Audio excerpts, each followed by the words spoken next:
go, I'm not going to go on for too much longer, other than to welcome Kristian, David, and James to the Q&A. I'm actually going to start off by asking them in a second to tell us a little bit about who they are and what they do. I inevitably get details wrong, so I always mess this up, and I think it's better that they represent themselves. But I think what it is crucial to say is, certainly the three of them, but hopefully the four of us in total, we're not just people who sit from afar and look. So we are people who have lived in the Gulf region, we're people who have worked in the Gulf region, and we are people who monitor what's happening in the Gulf region at lots of different levels on an ongoing basis. So by all means, do ask questions. And what I will be doing as I listen to the answers, I'll be trying to monitor the questions in the chat as well. So please do feel free to pose some questions as we go through. So given that Kristian was first online, he negotiated the Zoom URL first. Kristian, could you start off by just telling us a little bit about who you are, what you do, and what your specific interest is in Gulf football? Well, thank you again for having me. My name is Kristian Ulrichsen. I work at the Baker Institute for Public Policy.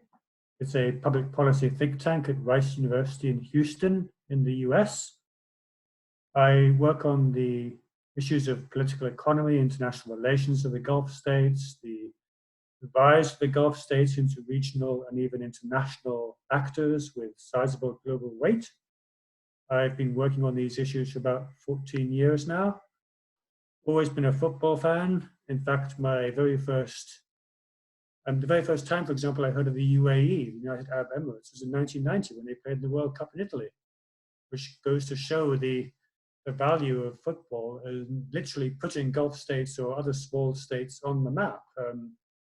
People of an older generation might remember Kuwait in 1982 and the image of Sheikh Fahad marching onto the pitch to remonstrate with the referee, or Saeed Al-Rawaidan's goal in for Saudi Arabia in 1994. So my first introduction to the Gulf really was the World Cup in 1990 with the UAE, followed very closely afterwards by the invasion of Kuwait. And so this webinar is a great way to bring the Gulf together with my other interest, which is football. So thank you, Simon, for putting it together. Thank you, Kristian. And David, we have met before several times. Tell us about what you've been doing most recently in the Gulf region. Yeah, there's some stellar CVs here. I feel sort of slightly championship class of it. But I was the AFP bureau chief in Doha for 4 years. I was the first person, luckily, to have that job, and spent 4 years in Qatar, basically covering everything. And it's a fascinating country to cover, but obviously lots of that was to do with the World Cup, preparations as much as failed attempts to get to Russia, that kind of thing. So that was my work, and I've become, I suppose, slightly nerdy and obsessive about Qatar and its policies and the World Cup. I just find it a fascinating story, a very modern day story of football. So that's my background. Okay, thank you. And James, when Friday comes, I put it on Friday especially for you. Thank you. When Friday comes. So James, tell us who you are, and I'm sure a lot of people do know, but tell us about who you are and what you do.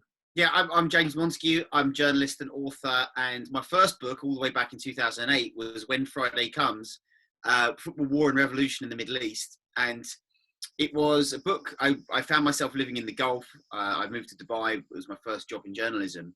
And I kind of had this idea that you could tell a lot about the world and a lot about certain countries by observing certain football stories. It was very reflective, and I thought this is a great idea. I was the first person to come up with it, and then I realised that Simon Cooper had written Football Against the Enemy, so I was well behind the curve.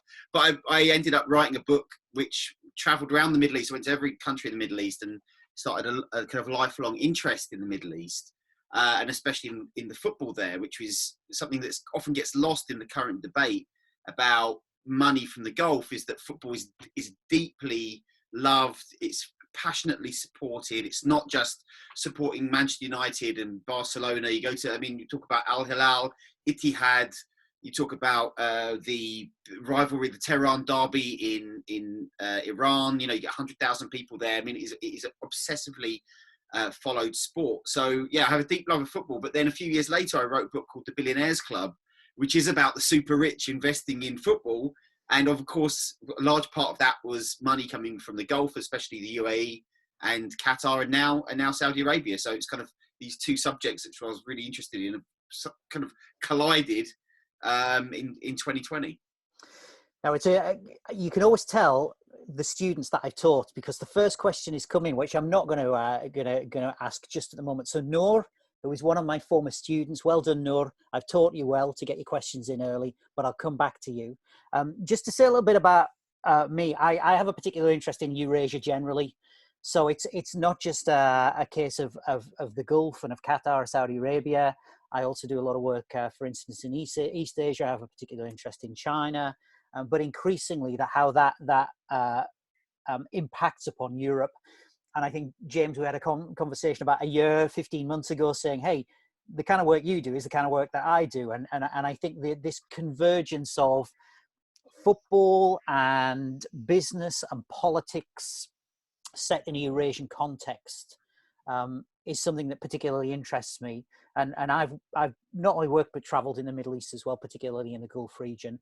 And just to echo what James said, I think that's really important. But in addition to that, whatever preconceptions people might have about the Gulf, my recommendation would be is don't dispose of them entirely, but certainly, whenever you travel to the Gulf, for those of you who've not been there, some of the preconceptions that you may have ultimately turn out simply not to be true. And I think the one that you pointed out, James, about them being football fans, these people are football, people in the Gulf region are football fans, crazy football fans sometimes. And so hopefully one of the purposes is to address some of those myths and stereotypes as well. So just to go back to you, James, I mean, in terms of what's happening right now, and I guess over the last 12 months or so, what are the kind of things that have caught your attention and occupied your mind over the last year? Well, the past year, 18 months, it's really been the Gulf crisis, which has been the breakdown over the past 2 years, really, or even longer than that, is the breakdown in relationships between Qatar and its neighbours and other countries who have accused it of all manner of crimes. And obviously what's been most interesting to me is that football, and especially the 2022 World Cup has become absolutely front and centre of that. And watching how Qatar has tried to reposition itself and to fight off what has been an extremely sophisticated attack almost. It's in terms of an economic and travel blockade, in terms of turning allies like the US, or trying to turn allies like the US against it, which it has kind of parried off kind of quite well, finding new ways of new trade routes around this new problem. So the deepening relationship between Turkey and Qatar. And it's interesting seeing how two crown princes within Saudi Arabia and the UAE, MBZ and MBS, the two of them who have mentor and mentee, and how they've basically instituted this policy, and in many respects it's kind of failed. And it's been fascinating to me to watch how important, you see this a lot in leaked documents and a lot of stories that have come out, how absolutely central football has, not just in whether taking the World Cup away from Qatar would punish Qatar, but also in terms of how football clubs, the game of football and sport in general, not just football, has become an absolutely central pillar of kind of a country's PR strategy. And so that's been something that has, I saw it first emerging from Qatar in the mid-2000s, picked up very, very well, and with great effect by Dubai, which is one of the UAE 7 Emirates. And then, it's slowly been followed by Abu Dhabi, and then now Saudi Arabia is getting kind of later into the game as well. So it's, to me, someone who's been interested in politics and economy and football, seeing this mix coming together is almost a once in a lifetime opportunity to see this in what evolving in real time, with football absolutely central to it. And Kristian, obviously James has talked a lot there about the feud. Perhaps two-part question: is same as I asked to James, which is what's caught your attention recently? But can you also give your kind of perspective on the feud, which seems to be reigniting after a relatively quiet period? It seemed to me after a relatively quiet period at the back end of last year, it seems to have reignited again. So kind of two things. What's caught your attention? Tell us what you think about the feud, particularly in football terms. Well, in addition to what James has mentioned, you had also the attempt to try and hoist a 48-team World Cup into 2022, which again would have made it very difficult for Qatar to have hosted it on its own. So again, as James mentioned, football has become a tool of geopolitics at every stage of this debate. And I also had seen signs late 2019 that there would be a partial thaw reconciliation of sorts, especially between Qatar and Saudi Arabia after the attacks on Saudi oil facilities in September last year. The Qataris did all the right things. They went to a joint chief of staff meeting in Riyadh. They reaffirmed pledge of collective security at the GCC, the Gulf Cooperation Council. They began a dialogue between Saudi and Qatari policymakers. Then bringing football into it, you had the Gulf Cup of Nations taking place in Doha in December. I was actually in Doha at the time, and you had Bahrainis and Saudi football fans breaking the blockade in effect, kind of coming back and forth for matches. And the whole tournament really took place in an atmosphere of kind of generosity. But it didn't lead to a breakthrough. It didn't lead to a subsequent kind of breakthrough in relations. And that seems to have gone quiet. And so one is now tempted to ask if even something like the reassertion of a common external threat from Iran or from Iran's regional proxies, or now with coronavirus, a common external challenge, if even that's not bringing the Gulf back together, what can? And for example, we all think that one of the drivers of animosity towards Qatar was Abu Dhabi and Mohammed bin Zayed and Abu Dhabi, the Crown Prince. If Mohammed bin Zayed's willing to pick up the telephone and call Bashar al-Assad in Syria to talk about COVID-19, and he's not willing to talk to the Qataris, then we're stuck. And of course, as time goes by, we get closer and closer to 2022, to the World Cup. And the UAE has obviously been hit by the cancellation or by the postponement of its own big initiative, which is the Dubai Expo. But back now to 2021, it just seems that this division looks set to continue, at least for the foreseeable future. Okay. And David, obviously you've worked extensively in Qatar. What are you seeing from a Qatari perspective around current developments? I think they've just quietly gone about their business in terms of continuing, if you're talking specifically about the World Cup, gone about building all the facilities that are still there. They've said, there's a finance minister, Anne Hassan al-Thawadi, has said in recent days that they're about 80% or even more complete in terms of building venues and infrastructure. It was very clear when the crisis hit. At the moment it hit, there was a sort of 24-hour period of shock in Qatar. Nobody really knew what was going to happen. And then from immediately the day after, as if it never happened, there was this crisis that was constantly referred to, but you could never see and didn't affect them. And Qatar basically continued to sort of build and build and build as a sign that it was able to survive. And I think we're actually, Kristian might be able to tell me this exactly, but I think we're pretty much 3 years to the day that the Qatar news agency website was hacked, which was the precursor to a few weeks later that the blockade began. But with regard to Qatar, it was an immense shock at first to the crisis, but they've continued and continued, and they've gone past the 48 World Cup potential, which has also been mentioned. So it's continued. I think they're about to announce openings of 2 more stadiums in the next few months, or at least by the end of this year. So the process. Al Rayyan is due to open. Al Rayyan is due to open. Education City should have been open, hasn't. But so these are stadiums that will be completed and actually might be used later this year for the end of the Qatar Stars League, which is coming back in July. And that's a big test of playing in those conditions. So has there been anything else that's caught your attention over the last few months? For me, I think the big attention, without trying to repeat what the other people have said, I think the big thing is if you go back to sort of December, January, it was an enormous period of, if you were looking then, the future of sport in the Gulf was fixed. It was going to be a big competitive nature between Saudi, Qatar, UAE. You had the Joshua Ruiz fight, Formula One. You had Qatar, which I believe was offered the Joshua Ruiz fight as well, all competing against each other. The Newcastle rumblings were coming out then. So that was when you sort of saw the future of what sport might be like in the Gulf, because these things were developing. I think coronavirus could reshape it in massive ways. Nobody really knows what the impact will be post the virus, but the attention then, it looked like we were gearing up for a major competition between the really rich Gulf states around the world and other parts of sports, but I'm not so sure that will exist quite so easily now. Mm-hmm.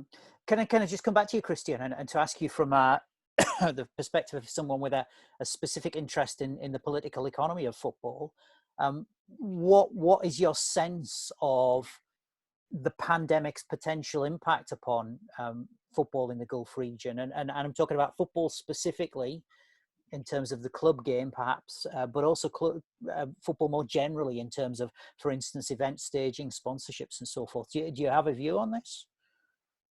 Well, in terms of football within the region, it's, I think, the same impact it will have elsewhere. How do you organize games that can take place in a safe and secure environment, especially in the next 6 to 12 months while there's still no vaccine or potentially no spread, no way to contain the spread? And I think from a Gulf point of view, there's an awkward situation where, at least in other parts of the world, numbers seem to be peaking or at least coming down, whereas in the Gulf, they're still going up.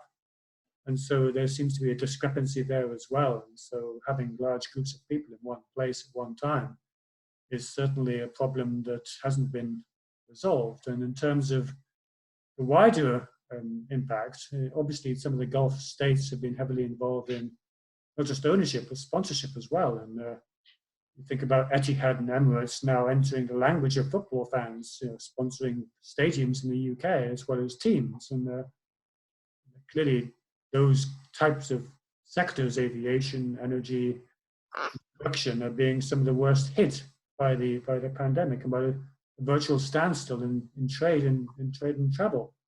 And so that could easily have an impact down the line. Okay, I'm looking at some of the questions, and the first question in from my former student Noah was, how did Qatar 2017 siege impact upon the image of Qatar? I'm just asking, has anybody got a particular view on that? Has Qatar come out of the siege looking better or looking worse? I mean, I'd say that it has come out of it looking better, because up until the blockade, rightly so, I would add as well, is that a lot of the criticism that has surrounded Qatar and the World Cup has been to do with kafala and its appalling treatment of migrant workers over the past few years. It was the dominant narrative that surrounded the World Cup and the march towards 2022 as a date. What this has done is shown that there are other forces at play, that there's other people are willing to weaponize the issue of workers, and that there's a kind of a social media war going on, hacking, leaking. It's politics at the highest level. And I think what it's done is it's kind of changed it a little bit, so that Qatar is seen as a little bit as like it's been bullied, that it's a bit of a victim.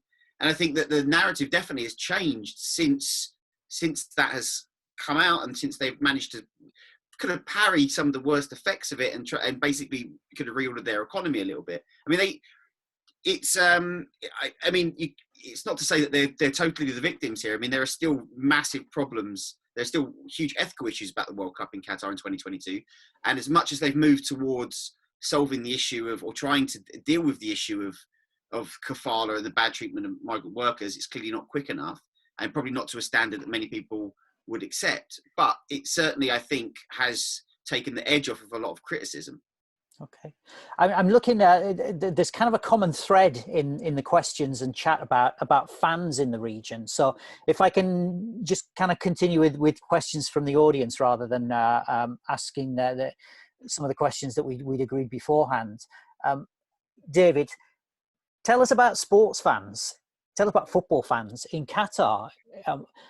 Who are they typically? What is the nature of their fandom? In other words, how do they display their fandom? And there was a really interesting question there from Shatrajit, who asks, what do fans in the region think about their countries when their countries are spending lots of money on teams and sponsorships overseas? So when you were working in Doha, what did you get? What kind of sense of fandom did you get? And how were the locals feeling about the spending abroad?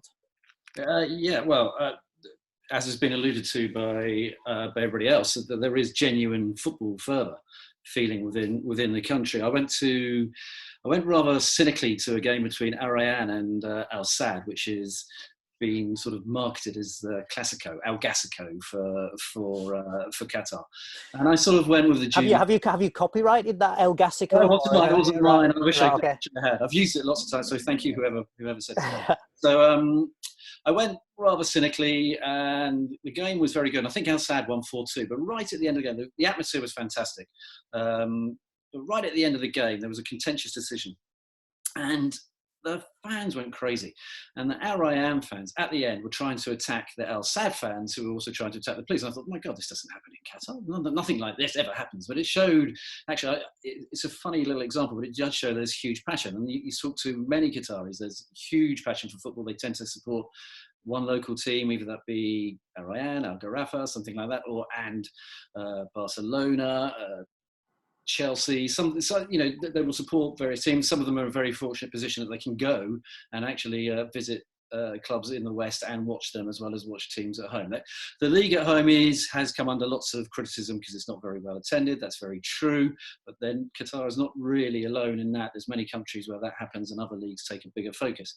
There's a definite passion. In terms of spending money, I never met a person who objected to it. It's very interesting because I thought Paris Saint-Germain was a very clever buy. It's fantastically well-known city, possibly by some people think it's the greatest city in the world, and they bought this almost one city club, and the profile was enormous. At the time, within Qatar, there wasn't a great deal of pride in Paris because they hadn't won a lot, or particularly hadn't won the Champions League. When the crisis and when the blockade started, you could see that more and more people were gravitating towards supporting PSG because they were a symbol of the nation. And so there's an enormous pride in the money that's being spent, not only on the World Cup, but the money that's also being spent elsewhere. And that also lures teams to Qatar. So Bayern Munich every year, for example, among many teams, will go there and train. And so locals will get to see them, and which they wouldn't normally have a great deal of chance of doing, particularly say in January. Thanks. I'm going to ask you, James, about the I word in a minute. I know we've got some people who may not want me to say Iran, but I'm going to ask you about football fandom in Iran in a moment. Yeah. But Kristian, can I come to you first? Yeah. If you talk about Saudi Arabia, about Dubai, Abu Dhabi, and elsewhere in the Gulf region, would you characterize fandom in the same way as David has characterized it, or do you see it as being different? Well, I think there's probably a lot of commonality across the region in terms of football fans being football fans first and foremost of a local team. They have a local identity. And obviously, they have that dual nature of the fandom where they also take a keen interest in a team around the world, often a leading team. And of course, given the plethora of sponsorships and of ownerships over the last decade or so, they even feel they have a link with a foreign team as well. And I think that link goes both ways. And what's been so striking is over the last few weeks about the Newcastle potential takeover is the number of Newcastle fans who are now going to bat for Saudi Arabia online, on social media. And that shows the power, the soft appeal of sport and of football in particular. I mean, Manchester City fans do the same for Abu Dhabi. And the number of Newcastle fans on Twitter who are taking a keen interest in promoting Saudi Arabia's Vision 2030 and reform sort of plans is quite something to behold. And so it goes both ways. And really As, showing the power of sport in that way. as somebody who's also from the Northeast, I didn't realise there were so many political economists on Tyneside. But we're going to come back to. Don't talk about Newcastle and Saudi Arabia just yet. We'll come back to that. James, though, I know you've spent time in Iran. Tell us a little bit about those match days. Those Persepolis match days, those Tehran match days. I mean, I've been several times to Iran, and it's one of the most passionate football countries I've ever been to. I mean, I went and did a story for the Bleacher Report a few years ago, and this is a country that's very difficult to get into if you're British. Very difficult to get into, especially if you're a British journalist. But managed to get in and managed to get a visa. I think they gave me, like, the night before my flight, they gave me a 48-hour visa, which didn't even cover the match. But there was a way around it. I got there. I managed to had to go to an office, and they extended it. And I went there, and it was a midweek game in the middle of the day, and it was 100,000 people. It was Esteghlal versus Persepolis, and it was absolutely packed. It was fantastic. But it was also, for all that passion that you see for Iranian football, and you've got to think Iran is a regional power. If you look at their players, if you look at this as a benchmark of the quality of Iranian players, look at how many from the region go and play in Europe. Iran is by far the biggest exporter of players that play at the very highest level in Europe, anywhere in the region. So, they have huge numbers of people, huge numbers of talent, passionate fan base. But then I noticed a question earlier on about the role of women and the fact that Saudi Arabia lifted its ban on women playing football. Of women but of women attending football matches, something that Iran has still steadfastly decided not to do. I mean, there's been a few things around the edges about letting women into the Azadi Stadium, but still, before the COVID hit, women were still banned from going to football matches. So it has an absolutely passionate football culture, but it is a male football culture, and it's a great shame, I think, because Iran, when you speak to Iranians, they're extremely forward-looking, very well-versed in world affairs. I haven't met a single Iranian that would not want women in football stadiums, and yet they have a political system there which, highly corrupt, highly problematic in many respects, and also is just refusing to move on this issue. And it's a real shame, because if they could overcome those restrictions, Iran is a country that has so much potential, and especially its people. I mean, it's just a huge country with huge potential. And David, again, James talked about women there, and somebody has asked a question. In Qatar, what role do women play in football? Are women visible at games? Do they have important positions in governing bodies in football? Are they parts of? Are they working in sponsorship teams? Generally, well, I mean, are they visible at games? Yes, absolutely. To answer that, so like many stadiums around the world, that it's mostly male dominated, but yes, women are there. Yes, there are women working in high positions within the 2022 Supreme Committee, for example. There are some working within the higher ends of the management of the Qatar Football Association. So, yes, they're visible. I think generally it's probably a discussion actually for I don't know if it's another subject, but I think it's very, I think one of the things about the crisis and prompting sort of civil rights, or at least pushing some rights within Qatar, I think the role of women is very interesting. They're generally more visible and do have high profile jobs beyond the football area. But it's quite interesting that there's a real sort of push amongst local Qatari women for equal rights and equality that is emerging. You've got sort of high profile people who've fled the country and now living in London. You've got people actually taking to social media in Doha asking for an end of the guardianship law, which restricts travel, for example, for women under the age of 25 in Qatar. So it's something that's emerging. And I think that is actually because of the World Cup. not because of football per se, but it's because of the World Cup. The World Cup is forcing pressure, and people realise that they can actually make a noise and exploit it. I don't mean that in a horrible sense. I mean they can exploit it to actually make sense and to push their own agenda. Thank you. There's somebody, Omar. So Omar made a point. The beautiful thing about football is that it transcends politics. The Saudi people and the Qatari people have no problem towards each other.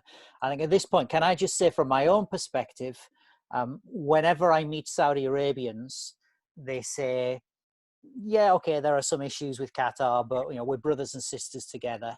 And then when you meet Qataris, they'll say, yeah, okay, we got some issues with Saudi Arabia, but we're brothers and sisters. So for people who are joining the webinar today, who seem to think that the Gulf region is forever dysfunctional and a powder keg, a source of conflict and trouble, very often when you meet people, it's not like that. When you meet people on a day-to-day basis, it's not like that. James? It's never like that. It's never like that anywhere. That's the thing. It's a political issue. I was in Qatar in December for the Club World Cup, and you had Al Hilal playing there, and there were some fans that were allowed to come, and they were out together.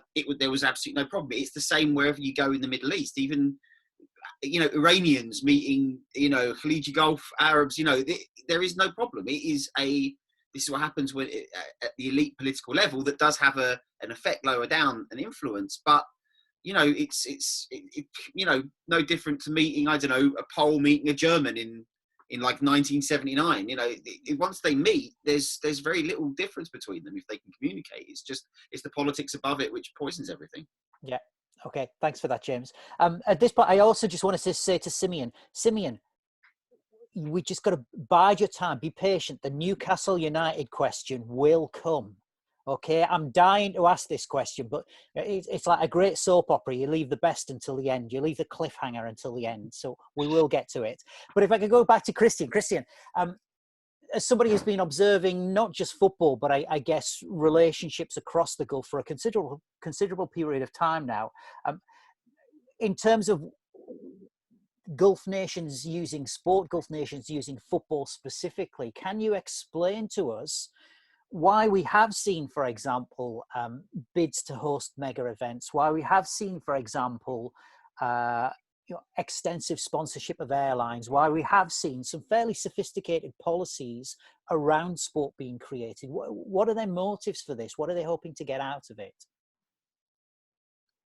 Well, to some extent, it goes a long way back. Chelsea's first shirt sponsor in 1983 was Gulf Air, for example. Who remembers that? That was almost 40 years ago. But over the last, 10 years plus, what we've seen, especially in the smaller Gulf states, and that means Qatar, Dubai, Abu Dhabi, in terms of Emirates within the UAE, we've seen an attempt to use their leverage in different ways to kind of internationalize their image. I think in part to escape the Saudi shadow. I think partially these smaller Gulf states want to be sure that they're sort of seen on their own terms, not just a sort of Saudi plus 5 other states in the region. And sport was a very visible way of establishing that regional and global imprint, and especially as a tool of soft power, that, as we've been spoken about already in this webinar, everyone loves sport, football, golf, tennis, athletics. It's a way to really brand yourself. It's a way to build relationships, sort of draw yourself into an inclusive sort of international arena, and to do so in a way that also brands your sort of national champions. Mm-hmm. So I think, from a point of view of a policymaker in the Gulf, it brings a lot of benefit without too much of a cost. There's a financial cost, obviously, but in terms of the benefit, the intangible benefits of prestige and of branding and of really getting people to shift the conversation when they talk about the Gulf. It's not just about wars and conflict or human rights issues. They're talking about things that people that resonate with people around the world. And so I think that those intangibles are very, very, very strong. And the attempt to really brand themselves as something other than just a Middle Eastern state. And do you think this has been productive for these nations, or do you think it's been counterproductive? Well, to some extent, the scrutiny that it brings, obviously, as has been said, it brings scrutiny on other issues like kafala, like the treatment of workers and some of the abuses. And I think the Qataris, especially in 2012-13, maybe hadn't thought through some of the scrutiny that winning the World Cup bid would bring with it. There were several cases of film crews, for example, and journalists who went off to look at labor camps being arrested and being detained and then being expelled. And that created a whole dynamic and a whole backlash. And so there's always a risk that if you focus on the positives, you want the attention, but you don't want the scrutiny. They're two sides of the same coin. But so there's always downsides as well as upsides. But I think in general, they've definitely helped to position the Gulf states as trying to change the conversation to some extent. I mean, if you go to Manchester, for example, often Manchester will be very keen on the UAE and Abu Dhabi as well. And so in terms of branding, they've been very successful. Mm-hmm. And David, in Doha, when you were in Doha and speaking to government, what was your sense of their position on what they've been trying to do? And obviously, when we talk about Qatar, we straight away go to the World Cup in 2022 or Paris Saint-Germain, but we've got to keep in mind too that there was a World Athletics Championship, there was the World Handball Finals, there was the World Road Race Cycling Championships, and a whole bunch of others as well. So what was the purpose of this? Why was the country doing this? And just to add to that, there could very well be an Olympics at some point in the future. They've bid before. They've said they will bid again on the World Cycling Championships. They might even end up going there later this year if they're being held. Discussions earlier this week in Belgium, I believe, about holding those events. It was very much a policy that had been sanctioned from the very top to get Qatar's name out there, to get their image out there, to be known as a country, and to pursue the ultimate prize, which was the 2022 World Cup, which they did. It was something that they said they wanted to expand and increase constantly. They actually numbered how many events that they wanted to have each year, and it was increasing all the way up until 2017. Obviously, things got slightly more complicated. So it was something that was always there and always being done, and was embraced fully. Can I, just on the issue of sponsorship, one thing I think that might be interesting, sorry, just going back to what Kristian was saying, obviously there's certain contracts in place at the moment. There's one deal that I'm intrigued by, and this came out earlier this year, and it wasn't signed off for all I know, but it's Inter Miami. Now, there was this big noise coming out of America about this huge contract, almost £200 million or dollars, that Qatar had signed for a sponsorship deal with Inter Miami. And then Inter Miami then turned up on the pitch and had nothing on the front of their shirt. So obviously it hadn't been signed off. And I just think that might be a very good test. If there is something bubbling, it could be a very good test for sort of the post-coronavirus world and football sponsorship. What sponsorship, if any, that will they have? Will the deal still go through? Who is sponsoring? It's not Qatar Airways by all accounts. I don't know who it is. And if you want another sort of little final sort of pot, something to chuck in a pot, does this mean David Beckham will become a World Cup 22 ambassador? I thought, had he already become a World Cup ambassador? He's not officially. No, so I don't know how that's. Okay. But I think regardless of that sort of something that's to the side, but Inter Miami, I think could be a very good test for what happens when the coronavirus lockdown globally ends. Mm-hmm. So as we slowly edge towards Newcastle United and Saudi Arabia, there's a big build-up. So we're not there yet, but we're getting there. James, thinking in terms of Abu Dhabi at Manchester City and elsewhere, and Qatar at Paris Saint-Germain, setting it in the context of what is it that these countries are trying to do? I mean, what's your view of why would government in Abu Dhabi look to Manchester and City? Why would government in Doha look towards Paris Saint-Germain?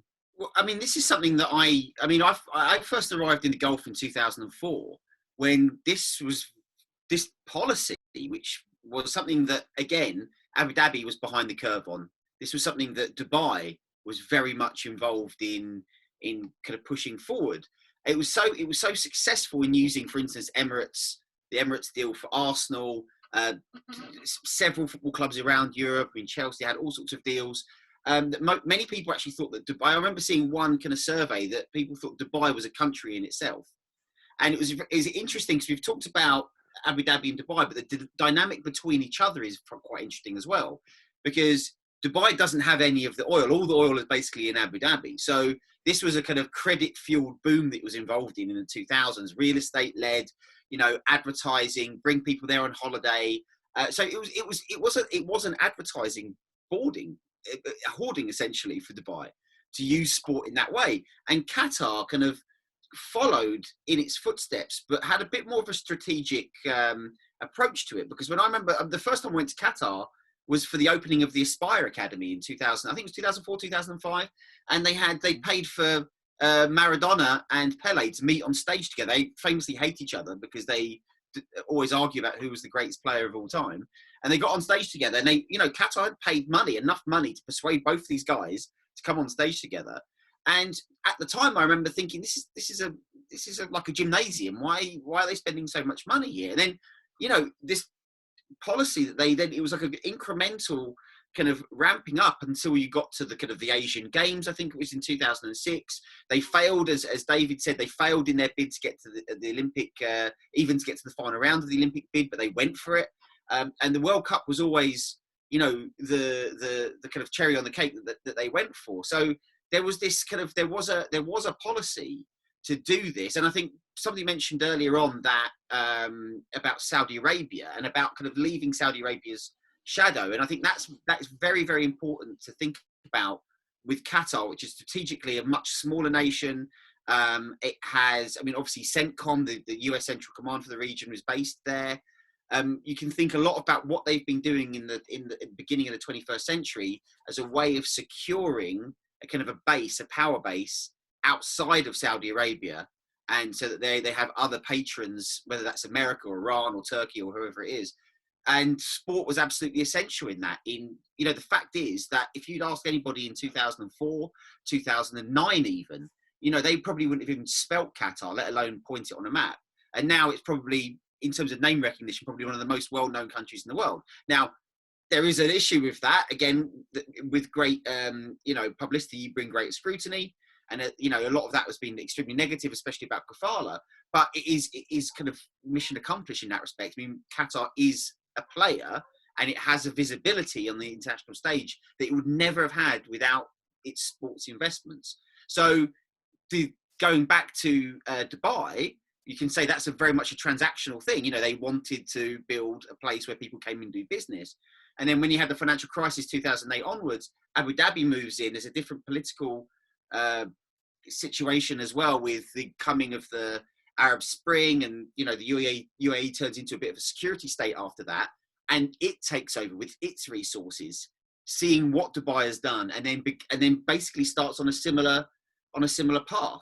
So in a way, all three of them have got different reasons for doing it, but the end result is the same, which is to have visibility in the world and a different narrative around what their country or emirate is. So thanks, James. I'm going to come back to you almost immediately. So people who are here today know I conceived of the Q, or when I envisioned the Q&A, I was thinking about the GCC countries. And James talked about Iran, which I think was a really helpful addition to the conversation. But the GCC consists not just of Saudi Arabia, Qatar, and the United Arab Emirates, but also of the likes of Kuwait, of Bahrain, and Oman. Now, I've never been to Oman. I don't know how the three of you, if you've been to Oman, but I've got a question that's come up 2 or 3 times now about about Oman, and I'm picking up on VJ's in particular, and just simply in response to VJ, James. I don't know if you've been in Oman, yeah. Or David, Kristian. Tell us a little bit about football in Oman, as opposed to the three big ones we've been talking about. Well, Oman has had for a country its size, it's had pretty decent. We're talking on the Gulf Cup level. Has had pretty good national team. And I was there. I was actually spent a bit of time there in 2013 because they came very close to qualifying for the 2014 World Cup. So there's always been a lot of talent in Oman, but it's one of the most.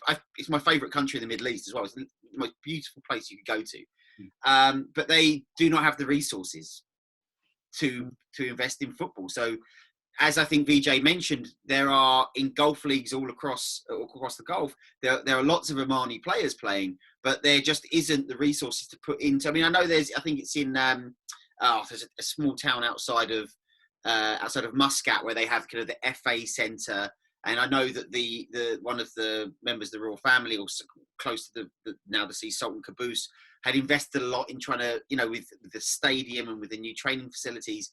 But it's a long way behind, when you look at Dubai, the UAE or Qatar or even Saudi Arabia. It's a long way behind the resources, which is, if you look at a country like Iceland, which gives every small country the blueprint that you need to succeed, it doesn't have the resources to put that in place where it comes to facilities and training. Mm-hmm. Kristian, have you been in Oman? Yeah, I mean, I'd agree with that. I mean, Oman won the Gulf Cup of Nations in 2017, if I remember correctly. And also the only Gulf player to play in the Premier League, I think, is Ali Al-Habsi from Oman, goalkeeper. So they got a proud record. And I mean, just, you talked about the other smaller Gulf states, and James talked about Oman almost qualifying for the World Cup. And of course, Bahrain also came within a whisker of qualifying for the 2006 and 10 World Cups as well.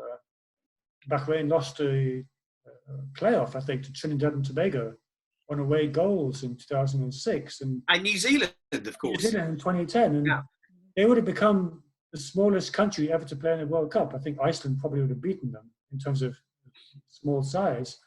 But then, of course, what happened in Bahrain afterwards was that side was decimated by the Arab Spring, by the impact of the demonstrations and the protests. And, of course, some of the Bahraini players happened to be at the roundabout, the Pearl roundabout, in the demonstrations. And so they were sort of summoned in for interrogation, mistreated, and of course some have been exiled. And so that team from Bahrain could have been a great team by Gulf standards, but of course it then fell prey to political issues beyond their control. Mm-hmm. David, Oman, got views of Oman, or for that matter, Bahrain or Kuwait as well? I've visited all three. I agree with James that Oman is quite simply one of the most stunning countries you'll ever go to. People are exceptionally cool as well. I'm not sure that's so relevant to the debate. Ali Habsi, the Wigan goalkeeper, as well as Kristian saying, so they have players. It's interesting also what James was saying there about budgets and money. Turning that back towards Qatar, it's quite astonishing just how much money Qatar has spent on things such as the Aspire Academy, and generally that it cannot really be replicated by many countries, even countries which we see as relatively wealthy. The extent of spending is astonishing. But conversely, they've also in recent years, they've picked up various coaches and put them in the league to try and develop young talent. And one of those is the former Icelandic coach, Ulrichsen, who's now at Al Arabi. So they are, as well as the money that they're spending, they've in Qatar, they look like they've recruited specific coaches to try and bring through local talent, as well as all the things such as Aspire Academy and money. As well. There was one thing actually, because we've mentioned Iceland a couple of times now, and it really does give a blueprint, which is essentially, if you have a poor league, then what you do is you make coaching, top level coaching, very, very cheap, and you make the conditions. So Iceland has not that dissimilar conditions from the Gulf in a strange way. It's impossible to play outside in the winter, like it's impossible to play outside in the summer. So they built a load of indoor full-size pitches across the country and all-weather pitches everywhere, so that kids could play all through the year, and that you could get FIFA and UEFA coaching badges absolutely rock-bottom prices, so that you had top-quality coaches, top-quality facilities. But the big thing they did was that as soon as a player showed any talent, they were sent off to the European leagues. And this has been a major, major, major problem in the Gulf, and especially in the Gulf, because it's not really a problem with Iraq or Iran, who've always seen players go to Europe, which is probably the benchmark of the highest level of club football. The Gulf is kind of jealously guarded its stars and not wanted them to leave, and there's partly been a reason for that has been because a lot of royal family members have been involved in the running of clubs.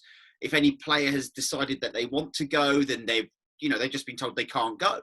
So we've seen a little bit of an opening of this recently I was in Spain, where I met some of the players from the Saudi national team who had been sent out when they did a deal with the La Liga, so they could play with some of the big teams or Levante, other teams like that. It didn't really work out so well, and the players didn't get the experience they needed for the 2018 World Cup. They did a bit late, but that is a major thing that needs to change, especially when it comes to Gulf footballers, because there's so much talent there. And Qatar being again another country that's done it a little bit differently, but that's because it's done it through its feeder club system. I mean, it's bought Eupen in Belgium, and it had a second division club in Spain to try and get around that problem. But most of those players, I believe, have moved back now. So I think that's the litmus test.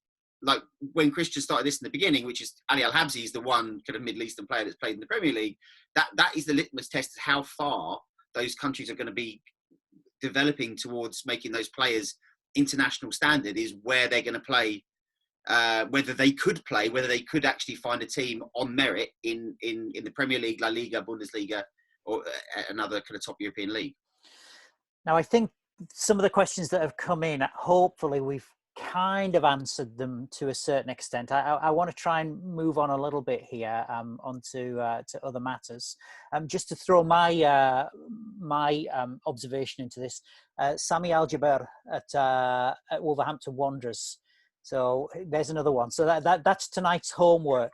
I'm not sure he played. He played one game for Wolves, didn't he? But I don't he think did. Yeah. And Yasser Al-Khattani famously went on trial at Manchester City, and apparently Richard Dunn put in a reducer, and that was the end of his career at Manchester City. So, but that's tonight. It's in the Mirror, so I don't know whether that's I'm putting my academics hat on that. So that's tonight's homework for everyone is a top 10 list of Arab players who played in European leagues. I'll leave. Arab players, does that include? I mean, right. Okay. Gulf region players. We'll leave it at that. Anyone with the Gulf Coast. Yeah.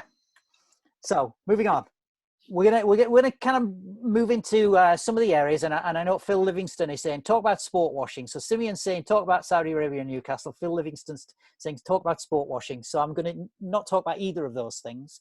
And Kristian, we're going to get there, Phil. We're going to get there, Simeon. Don't worry. We can go on for a little longer, providing everybody's happy to do so. But just to go back to you, Kristian,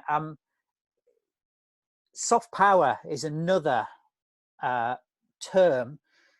It seems to me sitting in Europe is everything is either sport washing or it's soft power. In your conception, what is soft power, and how are Gulf nations using football as an instrument of soft power?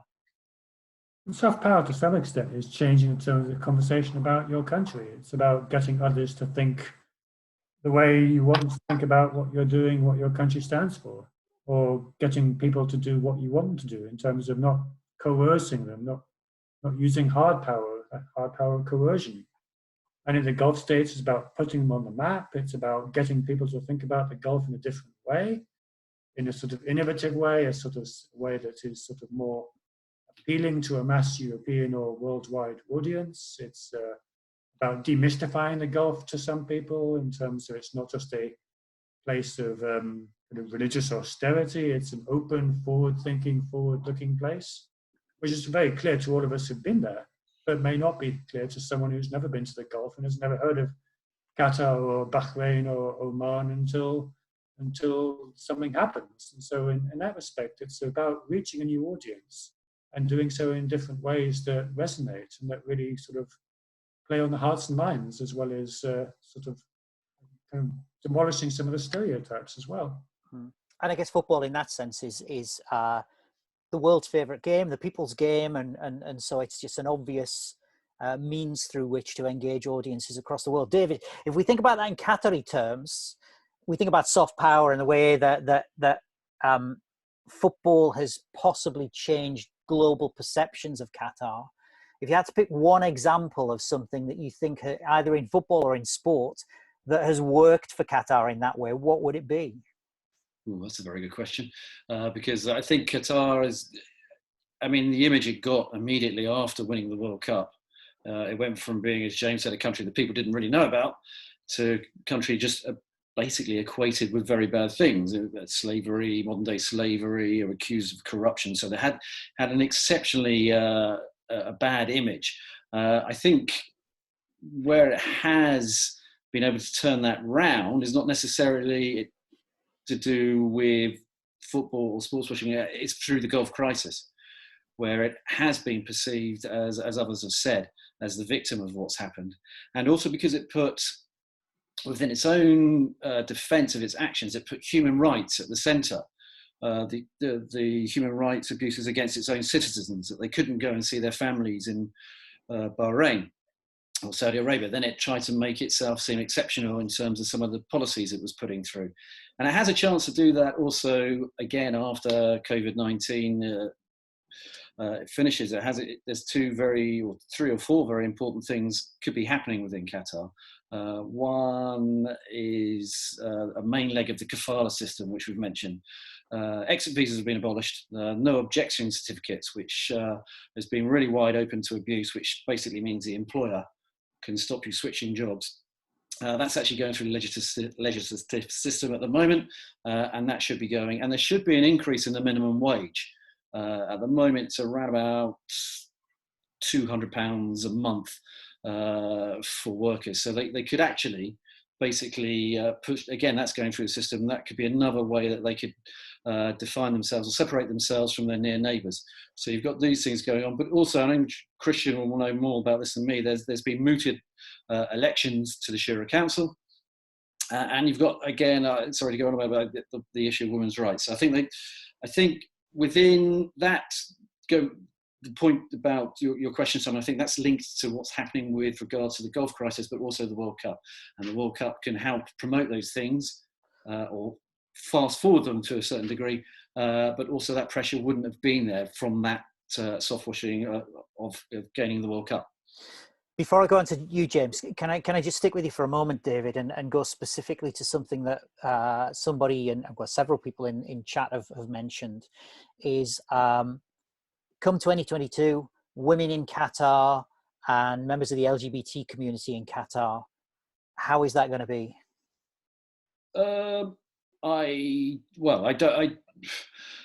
It's a strange one. I don't think there will be a big problems. The women in Qatar we've discussed before in terms of fans being in crowds, that kind of thing. I don't think it's going to be an issue. If you're talking about sort of going around town, it's a very safe place, and I don't think women will be treated badly or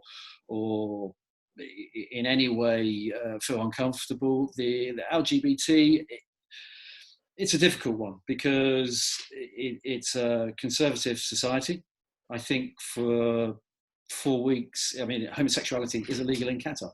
I think for 4 weeks, people within Qatari society will probably just sort of, yes, it's illegal, but nothing's really going to happen. They're going to turn a blind eye as such. But that does not mean to say that if you come to Qatar for the World Cup as a gay fan, where do you go? There's no gay clubs that you're going to go to. There is an underground gay scene. Let's not sort of pretend that there aren't gay people. Of course there are gay people in Qatar, and there are underground scenes, and there are people that, you know, will hold parties knowing full well that what they're doing is illegal.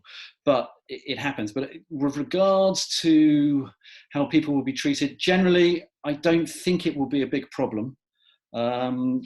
But there is the problem, and this goes beyond LGBT.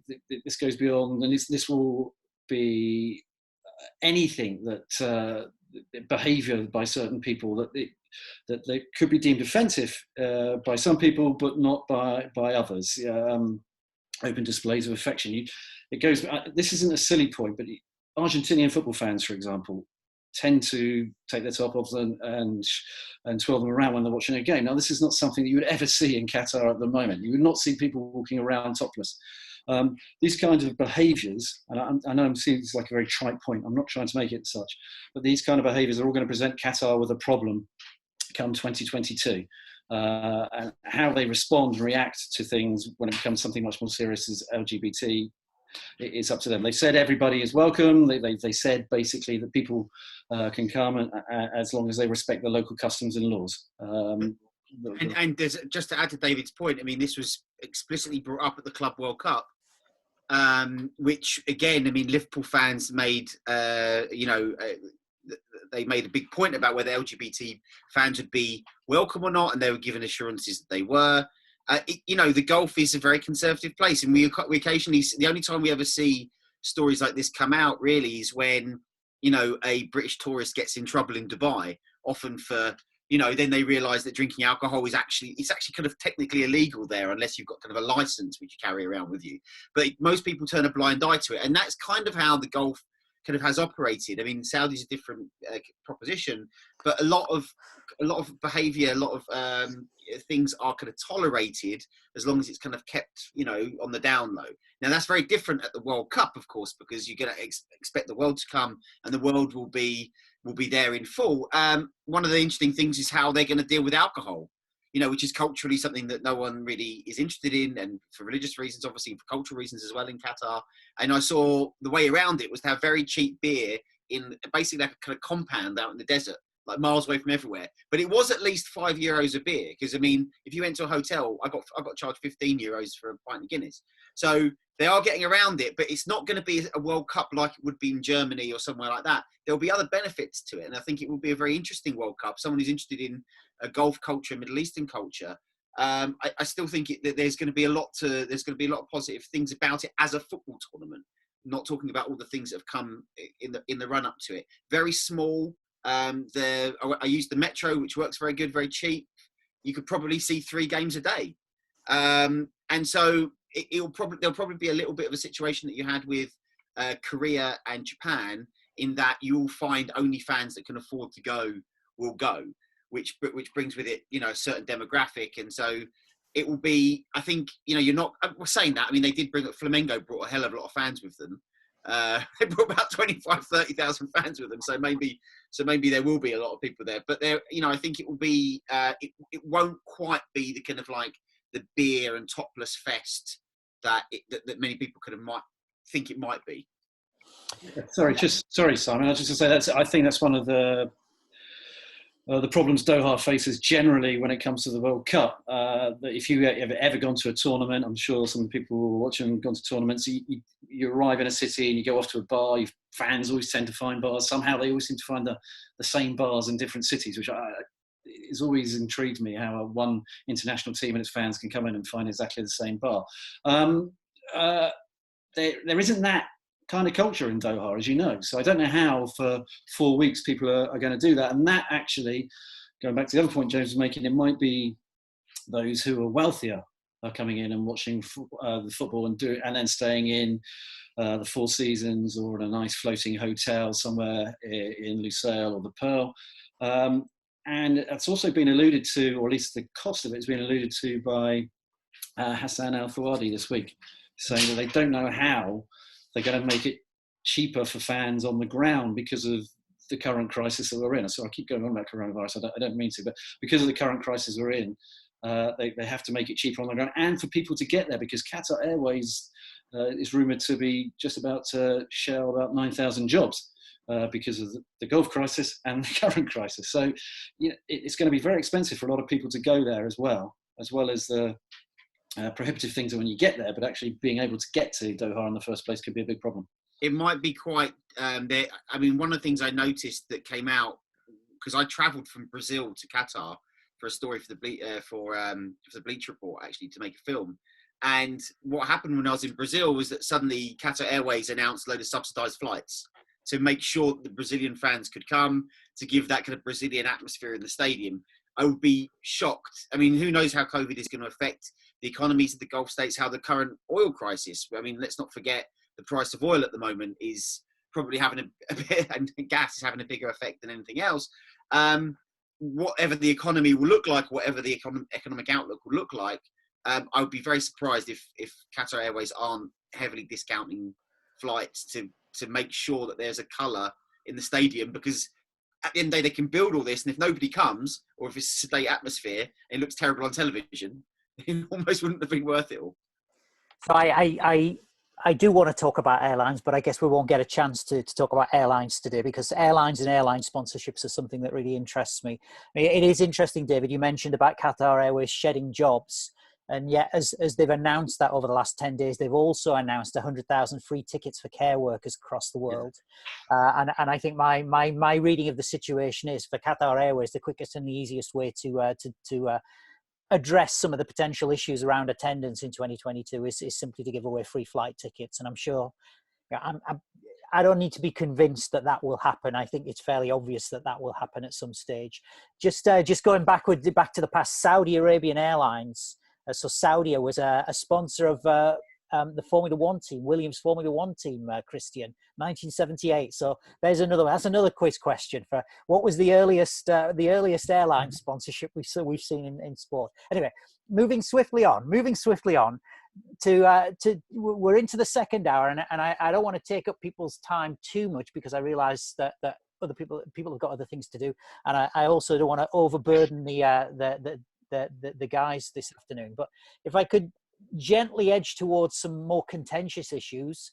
Simeon, we're heading towards Saudi Arabia and Newcastle, but we're going to go via sport washing. Kristian, what's your view of this term sport washing? Personally, I've got real issues with it, because I think it's overly simplistic and a misrepresentation sometimes of what's happening, not just in the Gulf, but elsewhere in the world. But can I get your views, Kristian, on what you think about sport washing, and whether you believe there is intentional sport washing taking place amongst Gulf states? I mean, there's something to it, of course. I mean, in terms of using sport to try and generate a more positive atmosphere and to change the conversation. So there's something in it. Whether or not that's a driving motivation behind a takeover of a team or naming rights or any sort of sponsorship is another matter. I mean, but in terms of, well, we just look at Manchester City and Abu Dhabi. I mean, that's been a very successful exercise in Abu Dhabi in terms of transforming a team from being a middle-ranking Premier League team into being the team they are now. And so clearly that's going to bring back benefits to Abu Dhabi from having an association with that team. And of course, there's a lot of people in Manchester who'll be very keen to stick up for the UAE and for Abu Dhabi whenever something bad happens. And we've seen that in the past, and we've seen the way they respond to criticism as well. So yes, it's a simplistic term, absolutely. I mean, there's a lot that goes into it. There's sponsorships, there's different ways of branding Abu Dhabi. If you go to a game at the Etihad Stadium, you see all the advertising billboards, not just for Mubadala, but for the Tourism Authority and for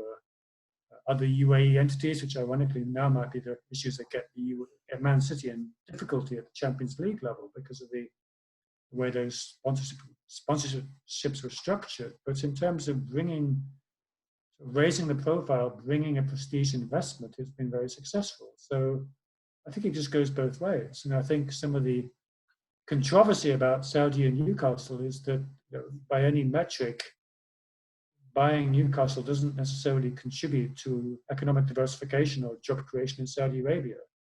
So there's not really an economic case for buying Newcastle. So if it's not an economic case for it, then what is it?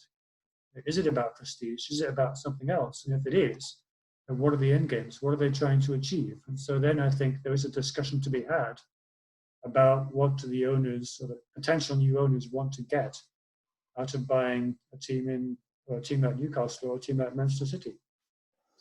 You got views on this, James? Sport washing? Yeah, I mean, I prefer the phrase reputation laundering personally, but the fact is, if we look at, I mean, we'll talk about Newcastle, I guess, in a little bit, but Kristian's absolutely hit nail on the head. I mean, you can make a case around the purchase of Newcastle United somehow fits into the 2030 Vision 2030 project, if it even still exists anymore, if it's still a viable project given the cost of oil right now. You can make that case, but clearly, I think that Saudi Arabia has probably one of the worst reputations internationally than almost any other country. If you ask anybody, I mean, even before 9/11, I mean, talking about the women's rights, executions, the export of virulent extreme form of Islam around the world. I mean, it has a terrible reputation. And if you're starting to, as Mohammed bin Salman comes in and wants to blitz, turn Saudi Arabia into kind of, you know, Davos of the desert, you know, you want to go to high-tech industry, turn it into 21st century modern state, the first thing you've got to do is persuade people to go and do business there. The first thing you've got to do is create an environment where people want to do that and they feel that they're not tarnished by being involved with your country and with you. And so one of the biggest issues has been the murder, dismemberment of Jamal Khashoggi, which has absolutely destroyed MBS's reputation, has destroyed Saudi Arabia's reputation even further than it had done before. I mean, it was making baby steps towards social, cultural liberalisation. All of that was gone after that. And so something like Newcastle United, absolutely helps to, like we see, we're not even talking about the City of Manchester Stadium, it's the Etihad Stadium. It normalises language, it normalises brands, it normalises countries. You know, seeing Saudia on a shirt, seeing, you know, Neom City, like the Neom City Stadium, you know, however they're going to rename St. James's Park. You know, all of these is about kind of undoing, in many respects, some of the terrible things that the Saudi state has been involved in modern times. And so, yes, it is directly about changing a reputation. I think it's a bit more complicated when it comes to Manchester City. And I think it's a bit more complicated when it comes to Qatar. But you can, with Newcastle United, you can see a direct correlation between what's been happening in the past kind of 18 months and why they would buy this and why would they buy Newcastle United. It is, of course, the biggest advertising hoarding in the world, having a Premier League club. And that allows you to change hearts and minds around the world. Can I just quickly add something there as well? Some of the defenders of the potential acquisition of Newcastle have made the point that's come up in this conversation as well, that the buying Newcastle, the extra scrutiny will somehow improve the human rights situation in Saudi Arabia.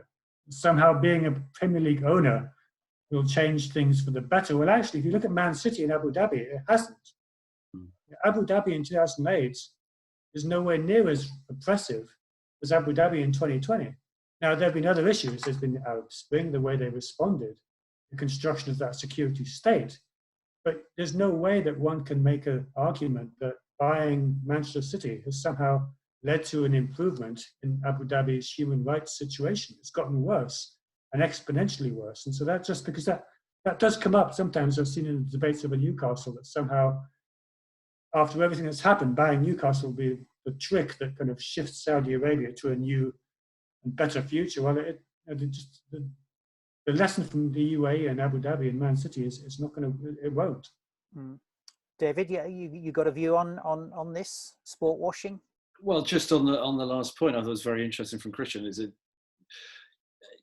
sports washing or the scrutiny that Saudis will come under now by buying, if they do buy Newcastle, if it is going through, will now become a constant criticism against them. Qatar is a very good example of it. Again, as we said, people didn't even know where this country was, and suddenly it had a ruinous reputation because it won the World Cup. So once you put your head above the parapet, you can basically find scrutiny all the time, relentless scrutiny that will not stop. It's not just some people getting involved who know and like about the Gulf and talk about it and talk about the human rights record of Saudi Arabia. It will be people all the time talking about it. And you can see that with the reaction pro and against Newcastle being bought by Saudi Arabia. It's quite one of the interesting things is how defensive and how quickly some Newcastle fans have jumped on side of the acquisition. I even spoke to some Newcastle fans in Qatar because I thought they'd been in quite a bizarre position. But sort of overarching position just seemed to be get rid of Mike Ashley and what comes next is better regardless. I don't know if that's true. If Qatari Newcastle United fans are saying, you know, the MBS is even better than Mike Ashley, then there you go. There's the example of it, I think. Maybe we're all just human beings after all. I'm going to ask one more question myself related to this area. But I want to, in particular, Mehdad Masoudi. I think that's a really, really great observation in the chat bar.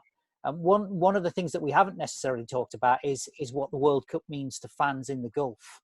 and for that matter, in the wider Middle East. Yeah, I guess just on that, do you want to do any of you want to say? I guess you do, James. But maybe David and Kristian too. Do you want to just say a quick word on that? On it's easy for us Europeans to sit here and say, but what does it mean for the Middle East? One of the things that annoys me more than anything is when people ask, oh, the Middle East has no football culture, the Gulf has no football culture. It has a very deep and long and storied football culture. I mean, I remember when I went and did a story for the New York Times a few years ago, and I went to Qatar, and I spoke to some old Qatari players, and there were two times they got within one goal of qualifying for the World Cup. And often they say, oh, there's no football in Qatar, there's no football history or heritage. And there's just, the region has produced incredible players, incredible teams. And when I was there at the Club World Cup in December, it was, you stop and speak to people. There were Iraqis there who had flown from Baghdad to get there. I mean, some people had got round the blockade in other different ways. I met some Egyptians as well. For them, it was like, this is our World Cup. This is a World Cup where it's in our culture, in our region. And they were very, very proud of it, even though there was this, massive political blockade going on in the background. And I think even to the point where I had an editor ask me, oh, do they play football in Saudi Arabia? I mean, mad. You go see a 60,000, 50,000 person game. It's a region that is obsessed with football, and I think Qatar probably over-egged it a little bit by saying, yes, this is the Middle East first World Cup, and Blatter was very keen on using it as a way of somehow, bringing peace to the region, trying to get this Nobel Prize that he was always after. So, it's not quite the kind of, hands across the ocean thing, but, it is for the region. And, everybody I've spoken to is very proud of it. Mm-hmm. Yeah, David, you sense that when you were in Doha, working in Doha? Yeah, and it's actually exceptionally proud, and it will give the World Cup a completely different flavour. That's one of the selling points of Qatar, but that it's actually true. It's going to be a World Cup with fans that won't have been seen in many of the Western cities in their football fan life. So it's going to be completely different. And I think if I won't argue with the point that's being made, because if it's by the Mehrdad, I think it is by. He really knows his football, so it's something that will be great. And I think just because everything's been thrown at the Qatar World Cup, there's no doubt that all Gulf states will qualify. Iran will qualify, and they'll probably all be drawn in the same group as Turkey. I don't know. There will be thousands and thousands of fans there. And of course, actually going back to the World Club part of it that James mentioned that he was at, the number of Egyptian fans, for example, already living in Qatar. They're a very interesting group of people for many reasons, but the actual number of Egyptian fans already actually within Qatar, you don't have to move anywhere, don't go anywhere, and if they qualify, as they did for the last World Cup, then you've got something that, the atmosphere is just there already. And with many African workers as well.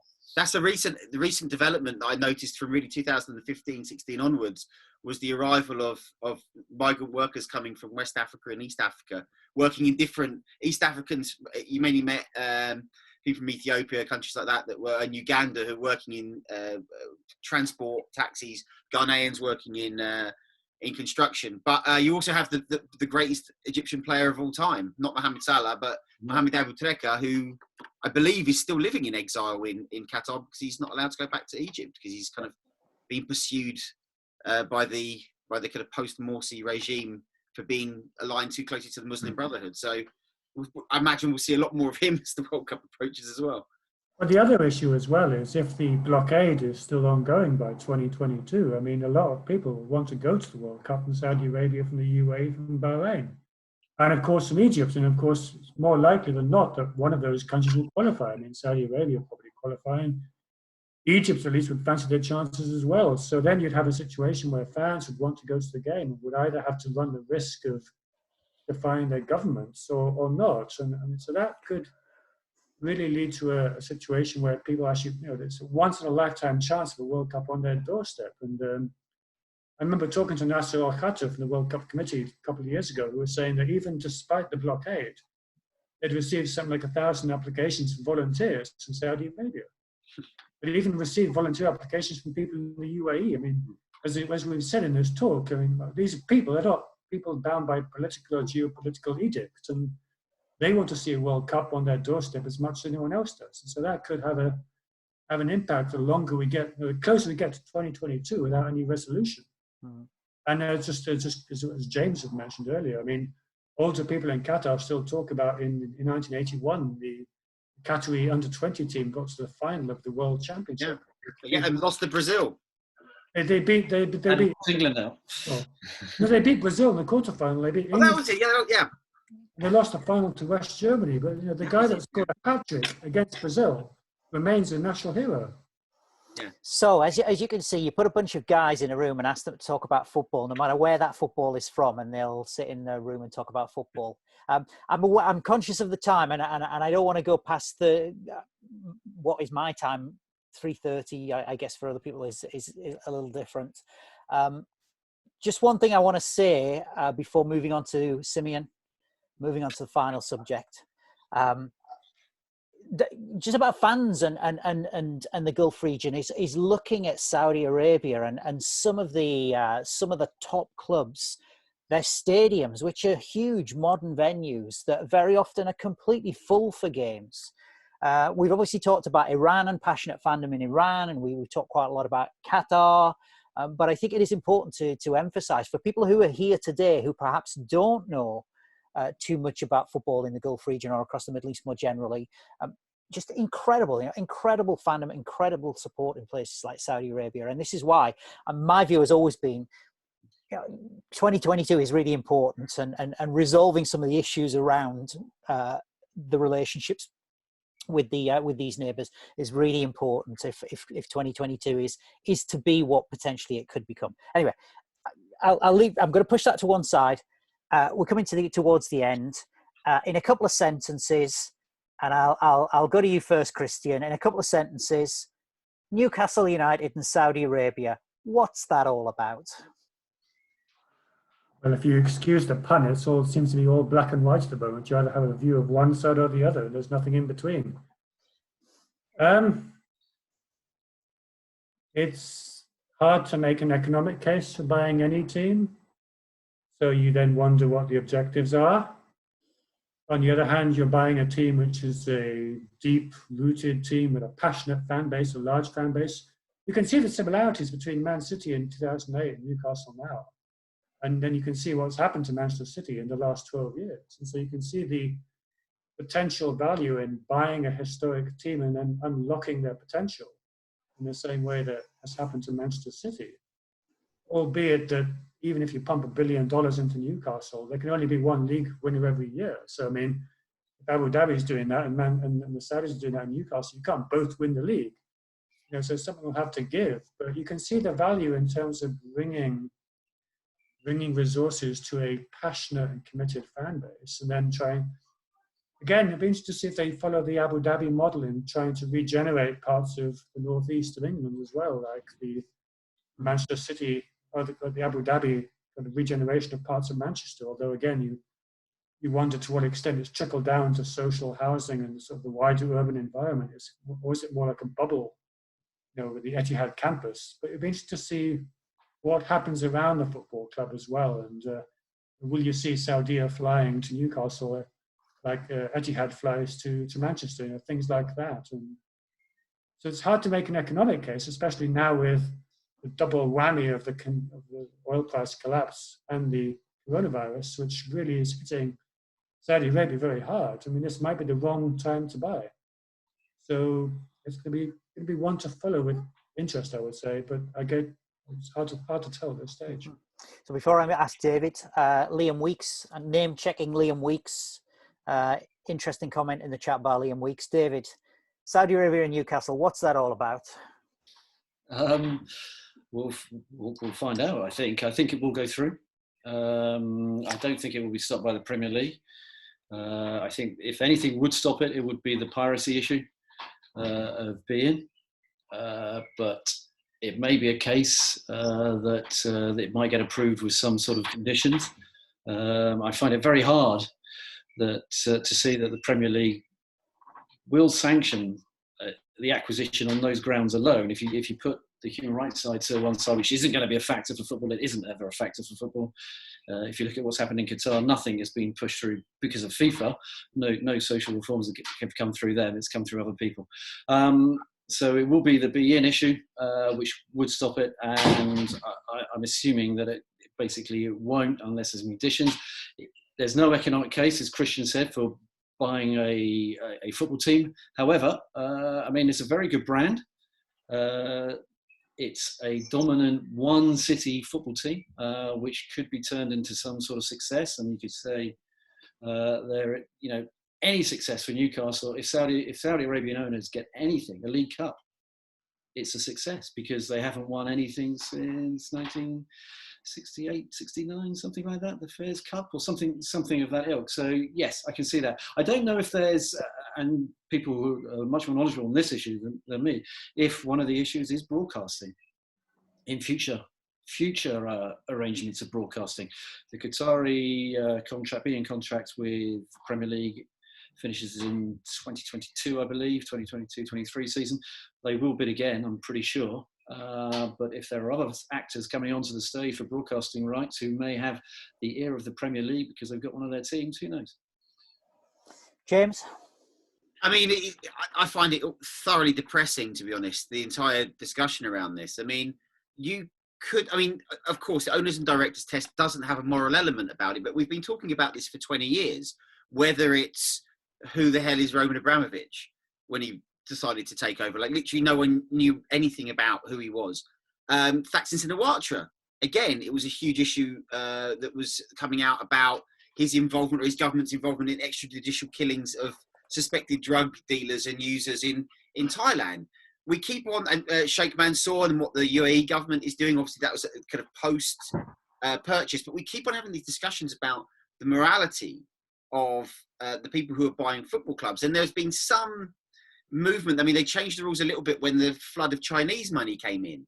And the owner of South Hall, the eventual owner, although he restructured the deal, because he had been convicted of, or hadn't been convicted, admitted to bribing officials in a case kind of a few years previously. So they kind of changed the rules to get them around that.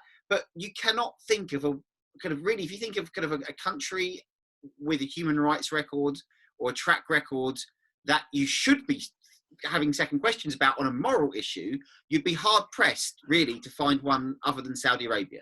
And especially where you have a crown prince who's so front and center and was so embroiled in the Jamal Khashoggi, what happened to him at the kind of the consulate in Istanbul.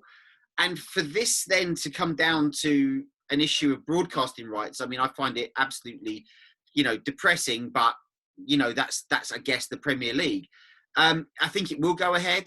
I think the two issues that look like it might scupper it were, again, broadcasting and piracy, which is in the owners and directors test, and the other one about whether they have any leverage over other owners within the league, which is obviously something that's come up recently in the past few days about the changing of filings and who's actually going to be owning what at Sheffield United. So it should make a difference. There should be a moral question about whether a state should be able to own a football club. Because I don't believe they should be able to, because they bring a certain power and influence that goes far beyond what the Premier League are able to control. You literally, these are the most powerful people. They have secret services. They have military capabilities. They have absolute resources to do whatever they like. And the Premier League, as an arbiter, as a regulator, is going to have absolutely no. I remember, I think it was in oh God, I keep on forgetting the name of the program. Was it when American President with TV series, American President? West Wing. No. He then got fired because he was involved in a sex scandal.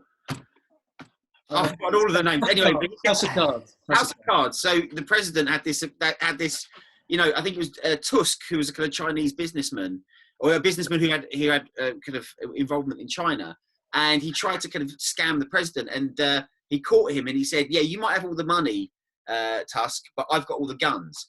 And I think that's the way it is. The Premier League, it's in charge of the money. It's in charge of this spigot of money. But once you get states involved in the running of football clubs, it becomes a state-level interest. And then these battles, which we see between Qatar, the UAE, Saudi Arabia, whatever one's going to come in future, they all get played out in this league somehow, whether it's through espionage, whether it's through other means. So I think it's thoroughly depressing how it's gone, how the debate online is going.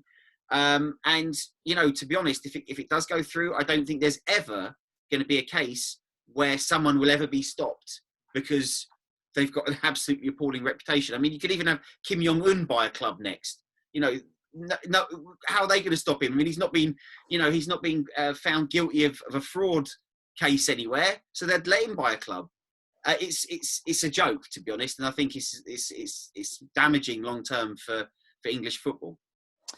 So, Simeon, I'm going to throw my very quick views on this.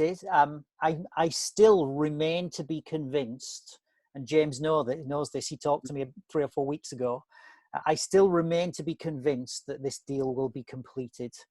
I still have significant doubts about it. But let's assume that it does go through. I think this is just a perfect storm of ego and power and self-interest, commercial opportunity. And alongside that, I think increasingly now, what I would say is some fairly frantic behind-the-scenes diplomacy. So from what I've been hearing, the British government is involved, the Qatari government officials are involved, Saudi Arabian government officials are involved. And so what should simply be a game of football in the northeast of England, or a football club in the northeast of England, it's almost as though it's become a sideshow, because there is something much bigger and much more complicated taking place behind the scenes. And as I say, I'm still not convinced that the overall outcome will ultimately be the sale of Newcastle United to a Saudi Arabian investor.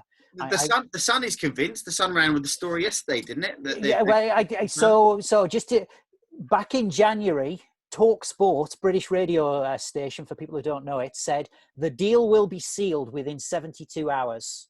And I think every 70 to 72 hours, they've been running that story since January. But anyway, what do I know? What do I know about anything? So I just want to wrap up and say, for those of you who do know your football in the region, hopefully you've found some fans and advocates and supporters, at the very least, people who are interested in sport and football there. For those of you who are new to all of this, it's just an incredible region for lots of reasons. The sport, the way in which government goes about its business, the relationships between the different states. I mean, just to add from my point of view, number one, the food, just the best in the world, without a doubt. And the second thing to say, and again, I really take exception to the misrepresentation of people from the Middle East. Some of the nicest, friendliest, most generous, most respectful people that I've ever met, and I feel proud to have friends from the region amongst my circle of friends. So yes, I want to finish on that note. I'm not blind to some of the issues, some of the problems, some of the challenges in the region, but I always try to take a very balanced perspective. And at that point, what I want to do is to say, Kristian, David, James, perfect. Thank you. I'm really grateful to you for agreeing to do this. To everybody who was here today, thank you. And thanks for great questions. I'm sorry that we couldn't answer more of the questions directly, but I think there was hopefully something for everyone in what we've all said. Usual thing, you know where to find us. Most of us are on Twitter, or we've got email addresses if you're wanting to ask questions specifically, or barrack us with abuse.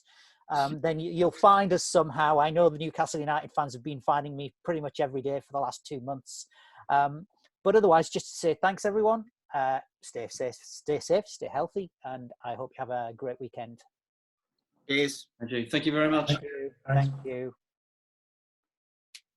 I'm gonna end now. I'll send you an email.